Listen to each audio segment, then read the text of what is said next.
Kami ha? Opo. Aresto ka namin. Airport security personnel, inaareglo raw ang may questionableng papeles para makapag-abroad kapalit ng pera at pakikipagtalik. Exclusive! Dalawang pulis na nagbebenta umano ng nakaw na motorsiklo, tiklo. Lalaking pasakay ng motorsiklo, tumilapo ng madamay sa salpukan ng isang kotse at jeep. Bangkay ng dalawang lalaking nakasilid sa plastik ng basura. Nakita sa magkahiwalay na lugar sa Maynila at Quezon City. Pagtitipon ng Partido Liberal sa Laguna para sa panunumpa ng mga bago nitong miyembro na bahira ng malaswang palabas. MMDA Chairman Francis Tolentino na itinurong nagdala ng mga performer sa pagtitipon, itinangging siya ang nag-imbita sa grupo. Buntis na sinita sa illegal umanong pagtitinda, kinagalitan ng market inspector. At ang ALDAB nagduet.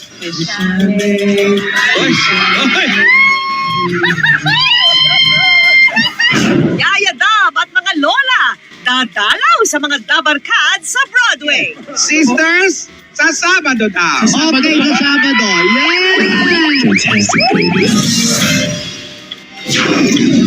Magandang gabi po, Luzon, Visayas at Mindanao.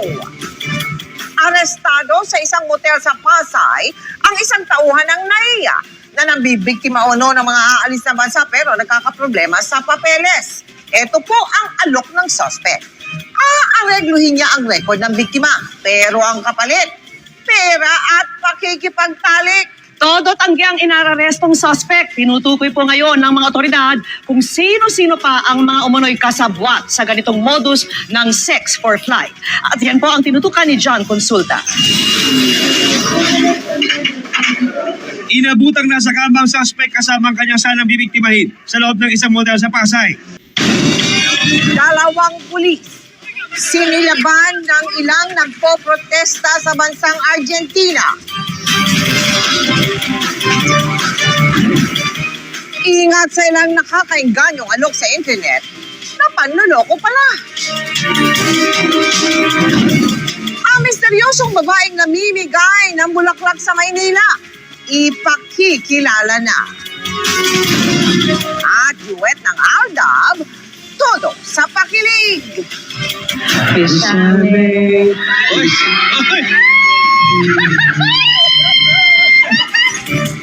Yaya dapat mga lola pupunta sa Broadway. Sisters, sa Sabado daw. Okay, sa Sabado. Yay!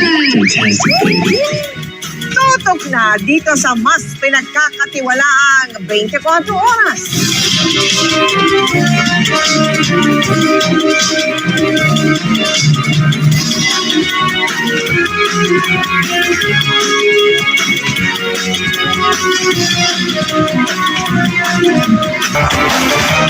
At susunod, trapiko sa Maynila, pinakamatindi na raw sa buong mundo.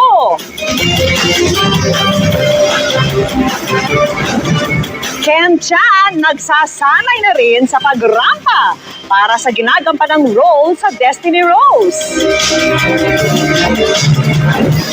At celebrity makeup artist na si Juan Sarte, ano kaya ang masasabi sa beauty ni Yaya Dab?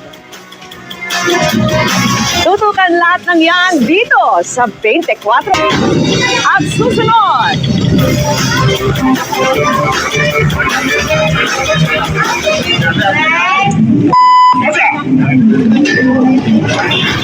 nakumasdan kung paano kinagalitan ng isang market inspector ang isang buntis na illegal daw na nagtitinda, Ken Chan.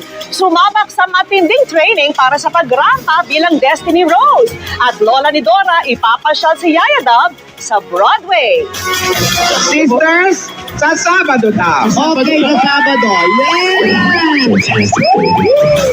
Walang patid na pagtutok. Susunod, Ken Chan sumalang sa matinding pagsasanay sa pagrampa. Suot ang 4-inch heels. At request ni Lola ni Dora na makadalaw sila ni Yaya Dab sa Broadway. Approve agad ng Dabarkads. Sisters, sa Sabado daw. Okay, sa Sabado. Yay! Tuloy ang ang pagtutok dito sa 24 oras.